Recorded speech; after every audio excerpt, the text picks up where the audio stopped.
Live from Studio 67 in Florida's Capital County. It's time to be FACish. Access granted.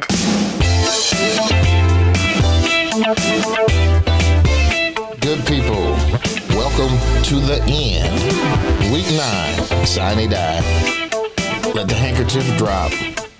We are finished, or thereabouts. They may be back in a couple weeks for those that like to bet on sports and roll the dice. But for what we are here to do for the association, we have reached the end of the road. I'd like to welcome everybody, and let's get right into roll call and see what happened and how did we finish. Today's question is, later on this afternoon, this evening, there may be an empty glass in front of you. However you choose to celebrate Sine Die, I would like to know what would be your favorite beverage of choice. What's going in that empty glass? All right? No pressure. Celebrate how you celebrate. Well, let's say hello first to Jeff. How you doing, Jeff? Great, Davin. Happy Sine Die Day. And as Jeff Scala, handle water, energy, environment, rural affairs, and of course, broadband. Later today, I'll probably be drinking a Cigar City High Life in my glass. Very good. Very good. Bob McKee, how you doing? Doing great. Bob McKee, Deputy Director of Public Policy. It is Sine Die. And during the day, I have to have that coffee to keep my brain going. But once it hits 5 o'clock, Bob stands for bourbon or beer. The bourbon is like my life on the rocks. And the beer, I'm happy if it's hoppy, so I'll have that highlight too. Well done, Bob. Well done. Tonette Graham, you're probably frowning at Bob right now, aren't you? Are you judging? Don't judge. Of course not. Greetings and good afternoon, good folks. I am Tonette Graham, your COVID, healthcare, public safety, and justice girl. My favorite beverage, again, it depends on what time of day it is. I'm a Starbucks girl in the morning. Tropical smoothie or smoothie king around lunch, and only because it's Sine Die. Sorry, Dad, I'm going to start communing a little bit earlier. With a Manhattan. Very good. Don't worry. I'll talk to your dad for you. All right. Sarah Henley, the rookie. It's your first Sine Die. What's going in the glass? How you doing? I'm doing good, Davin. Thank you, Sarah Henley, Fax Policy Analyst, and my go-to classic drink is a Moscow Mule. Sort of fancy. What style? It is. Yeah, what style? Last but not least, I'm crying already because he'll be on a train back to Fort Lauderdale tomorrow. He's not really going on a train. That just sounded better. Eddie, how you doing? Doing great, Davin. Eddie Labrador, Community and Urban Affairs, Preemptions, Ethics and Elections, Transportation, and all things legal. And what's going in your glass, Eddie? And going in my glass is either coffee or Coke Zero. All right. That's good. You like the Coke Zero on ice or just cold out of the refrigerator? Oh, cold out of the refrigerator. But if it's not cold, got to have ice with it. Okay. All right. Well, folks, it's been a long 9 plus 5, 14 weeks. It's been a long time. I've enjoyed talking to you guys, but I'm looking forward to taking a break. Let's do this. Let's do our final rundown of the 2021 session. Let the folks know from last week the things that were lingering. We can just say, how did things end or wrap up or almost wrapped up? And so, for the last time, I get to ask Jeff Scala, hey, do you know what time it is? What time is it, Davin? It's about to go down. Well, we made it, and just a few highlights here in energy and broadband. The Solar Farms Amendment on Senate Bill 896 was adopted in both chambers and now is heading to the governor for final approval.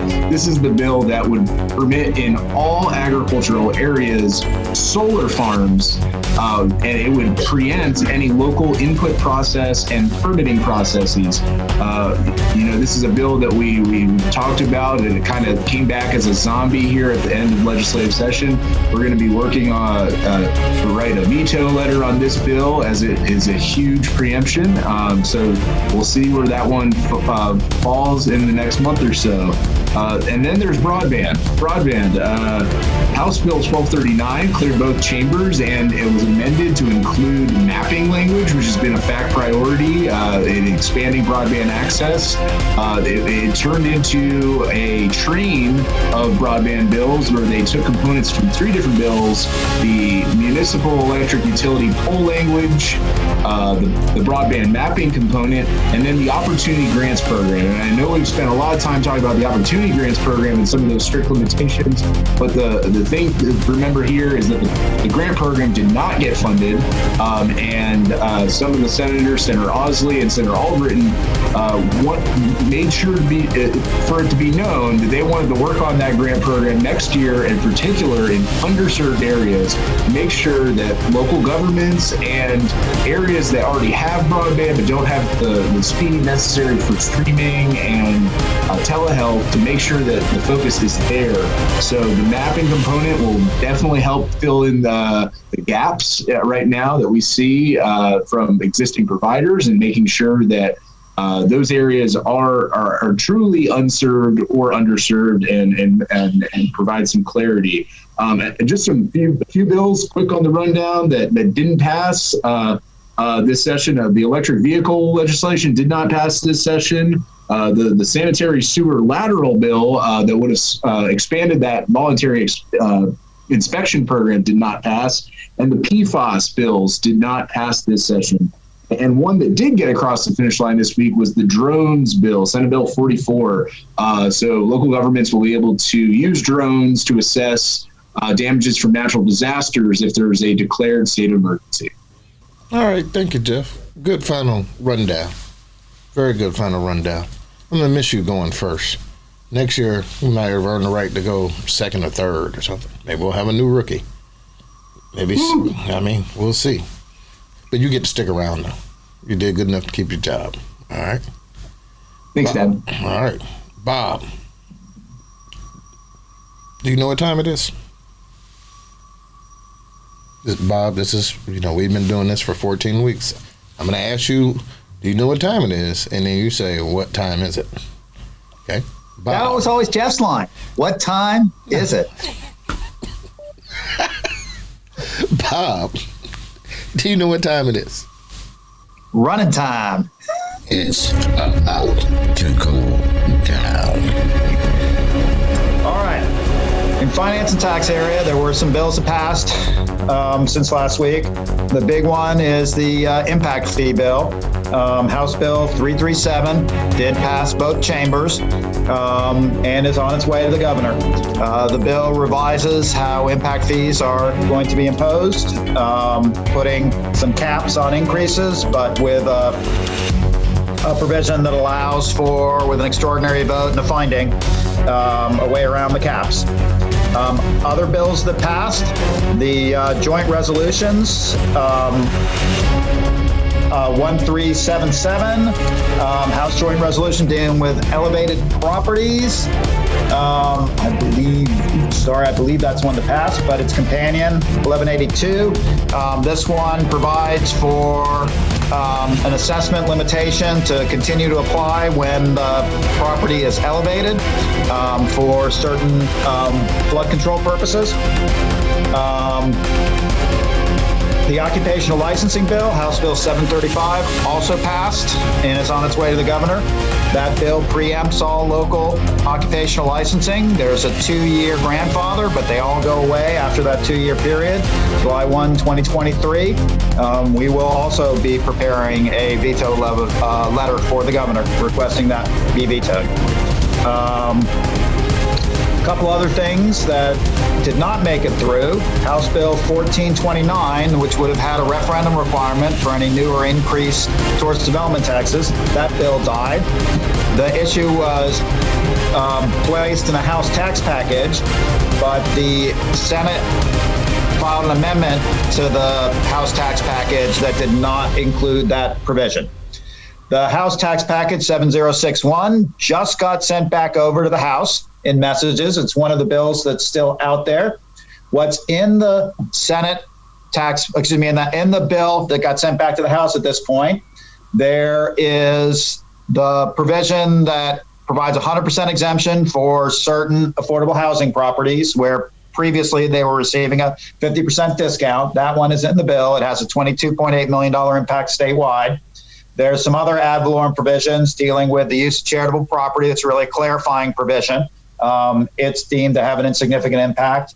The provision that required hospitals limited their exemption based upon their community benefit reporting, that provision has been repealed.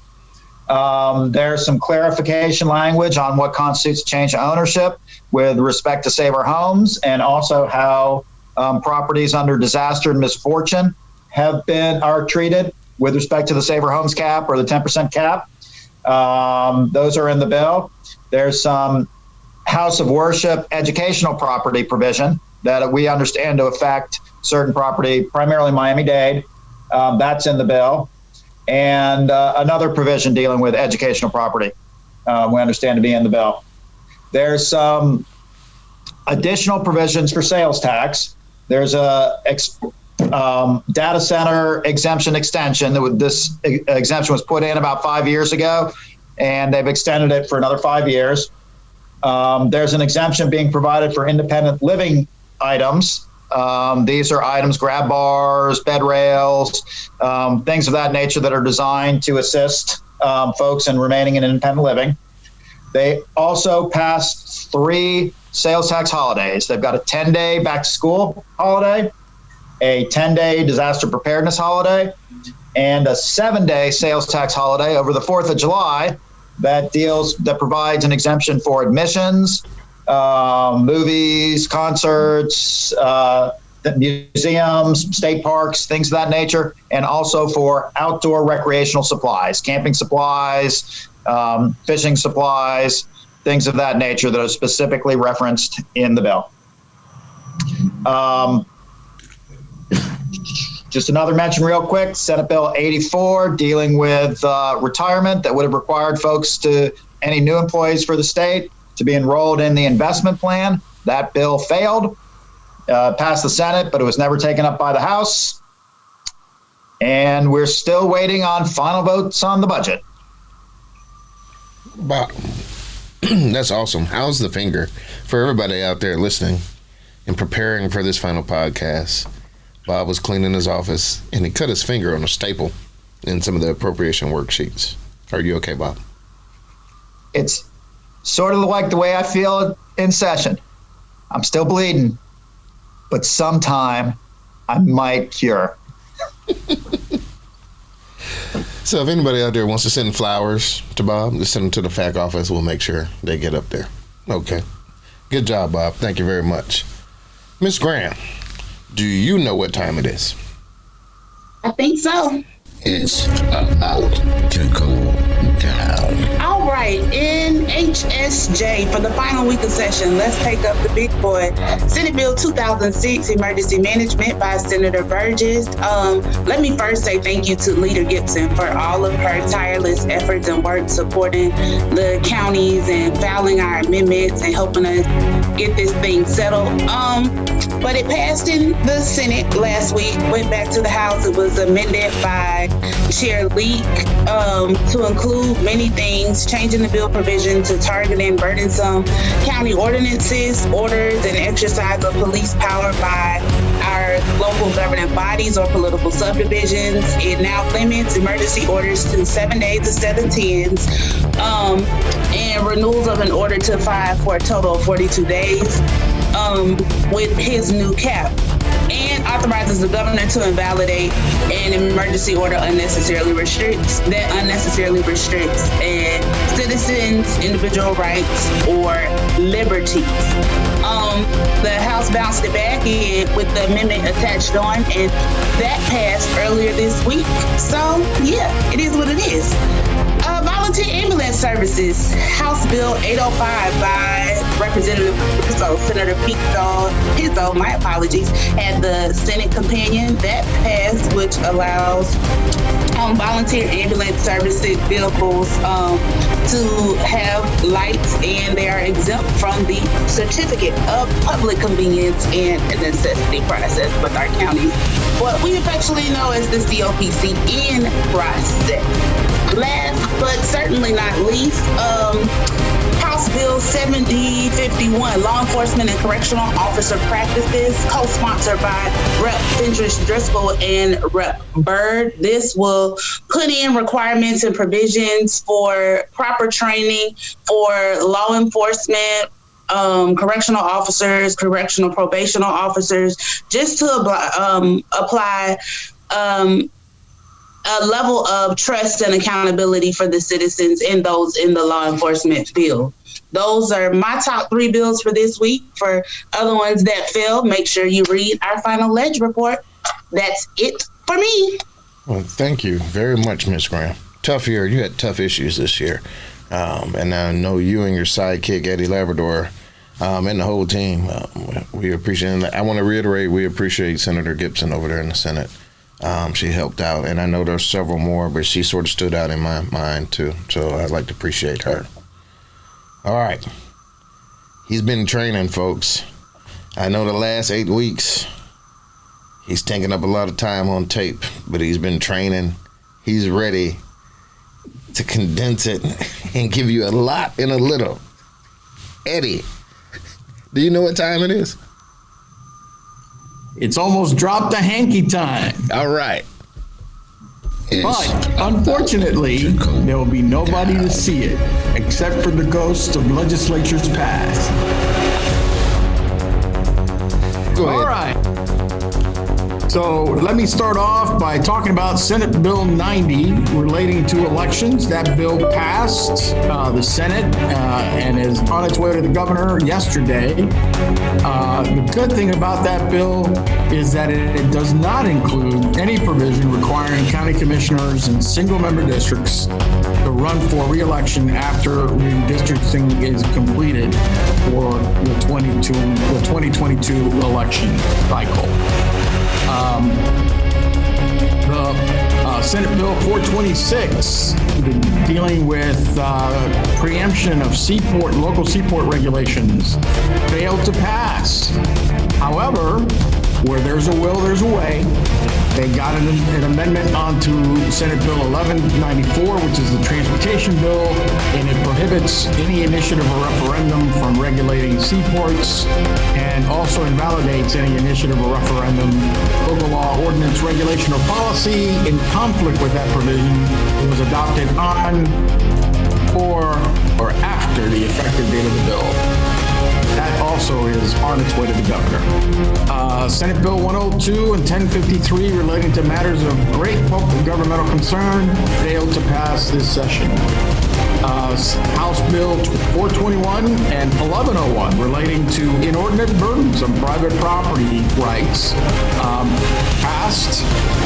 Before it passed the Senate, it was amended with language that allows a property owner who files a Harris Act claim but later relinquishes title to the property to maintain that claim through final resolution. That amendment was concurred on by the House, and they passed it 79-37. House Bill 401, dealing with the Florida Building Code, is actually taken up this morning by the Senate, and it was passed. The House concurred. The Senate put on an amendment that allowed for septic tank applicants to use private providers for plan reviews and building code inspection services. However, apparently the House did not like that. They stripped that provision off and then sent it back to the Senate. The Senate, just about a half an hour ago, took up the House change and passed the bill 38-1.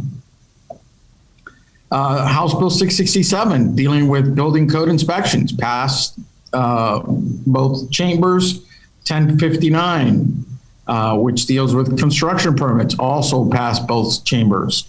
403, home-based businesses. So a lot of action this morning, and that is now back on its way to the Senate after an amendment by Representative G.R. Lombardo put the House position and amended the Senate version that had passed.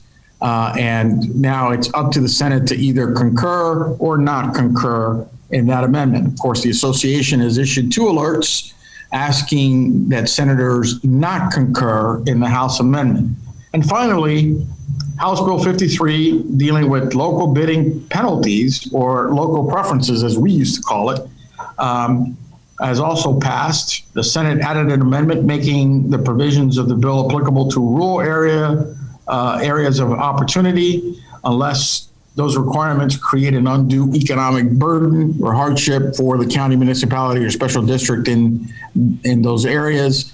And it also added a provision that requires counties, cities, and special districts to develop a needs analysis of its stormwater program, stormwater management systems, and that bill has passed the House and the legislature for this session. That's it for me. Eddie, first, did the ambulance get there for Bob? I heard that in the background. Was that coming for Bob's staple cut? Bob, you called 911 for the staples? Are you okay, Bob? Are you still there? Say something. I had it on mute so you wouldn't hear the legislature in the background. I'm fine. I mean, I've chopped off a finger before, so this is nothing.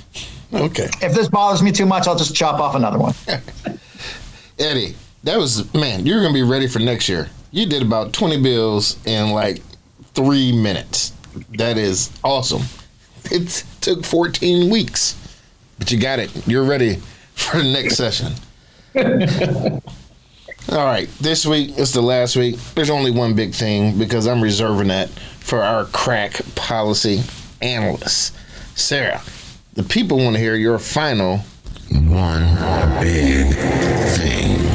All right, so we got some American Rescue Plan updates for today. We've been waiting on this for the past 2 months since the passage of the American Rescue Plan.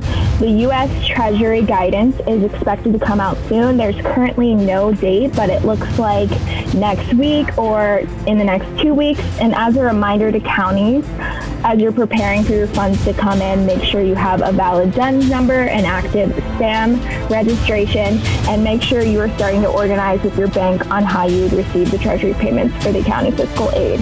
And as we get new updates from the Treasury and NACO, that will all be posted on our FAC resource page or action alerts, and we are ready to focus on ARP now that session is over. That's right. We move from one thing to the next, and Sarah and probably Tonette and probably Bob, it probably will consume much of your summer months. But you know what? With Jeff's broadband, you know, and fantastic laptops and equipment that I provide you, you could do it from anywhere. At the beach, Sure. In New York. Remember, the Sarah and Eddie are going to see the Pope, work in the mailroom, all of that stuff. So that is good stuff. Thank you very much, Sarah. All right, folks. 14 weeks. You may have a lot of reflections. I have some thoughts, but I'm going to go first. This session, the Clooney Committee weeks, as we come to an end here, for me, it went as expected. COVID, having done a lot of these things and going into COVID and being shut out, they tried a lot of stuff that I think, and they got away with stuff that if we were been in person, they would not have even tried it. Very interesting to see them navigate the public process virtually. But all in all, I will say this to the world in front of you guys. I'm very appreciative for the team, for you guys. Not a lot of people can do what we do in this special environment and still come out how we did in terms of fighting for our members. So from the bottom of my heart, I thank all of you. I'm very proud of you. So those are my thoughts. Jeff Scala, share with us. Final thoughts, please. I think my marathon shoes need new soles after completing this mad dash to the finish. And I'm glad that we have reached day 60 and look forward to working on more broadband opportunities for our rural and underserved folks this summer. All right. B.O.B. Is beer or bourbon, or is it just Bob? Final thoughts. I'm not Bourbon Bob till a little bit later today. My final thoughts, this was my reboot. This was my return to fact. And it was a tough year to come back. But all I got to say is we got good people around you. It makes everything easier. And so I want to also say thank you to the whole team, bringing me back, helping me, and know that I made the right decision to come back to fact. All right, Bob, we're glad to have you. Yeah, I'm hearting you, Bob. Not really, but it sounds good on podcast. No. Eddie, are your bags packed up? The bags are not packed, and I may actually delay my return for a day in order to review everything in the report and make sure that I've done a decent job of explaining everything that happened and failed. So did you enjoy it? Welcome to the team too. You're new too, just like Bob. Is it everything you thought it would be? Did we disappoint? It was everything that I thought it would be and more. It was it's great being part of the fact team, and I love working with all of you. It was just awesome. I wish I would have been here sooner because 3 weeks is just not enough. Yeah. So I'm looking forward to September and to January of next year already. All right, me too, Eddie. Me too. And we'll have fun in between. We'll see you in between. All right, to the office butterfly. She came out of her cocoon there. Year 3, Tonette. Thoughts? Now you sort of know what you're doing. What do you think? Let me first of all just say Eddie is the GOAT, and we're launching a FAT Amendment Academy. You can sign up and register this summer for your course. So by the time September rolls around, you can have your certification. We got you. It's going to be through the Institute of County Government. But I think to sum up this session, it would definitely be but for grace and grit. That's it. Happy day 60. Glad it's over. All right, you're right. Grace and grit. Me, both of them. We're going to roll with our crew. And to our rookie, you want to go back to UF, or you want to hang out with us for a little bit, Sarah? What do you think? Not yet, but I will say, what a session to join in on. Intense, fast-paced, a little controversial, but lots of policy areas to learn and understand. It's been an interesting process, to say the least, but thank you for allowing me to join and be a part of the FACT family. It's been fun. Oh, absolutely. We have enjoyed you. You have put up with all of us old people. Even Jeff is old. Yeah, I'm sorry, Jeff. I mean, you're older. I mean, you bought a house this year. That makes you old. You're millennial. Right. You've transitioned into pure adulting. It's okay. Still in my 20s, Devin. Still in my 20s. All right. For all the folks out there, we really love doing what we do, and we appreciate our members for your support, your eagerness to help and jump in the fight. As always, I wouldn't do it anyway, anything different. Let me finish this off by saying it is not the critic who counts, not the person who points out how the strong person stumbles, but where the doer of deeds could have done them better. The credit belongs to the person who is actually in the arena. And you know what? That's you guys out there, our members, the thousands of staff, everybody. That's why we do it. And we're going to continue to do it. And we appreciate you for sticking in there. For all 21 plus million people in the state of Florida. We appreciate you, and we will continue to move forward. So for a couple months, this is the last time I'll say until next time. Talk to everybody soon.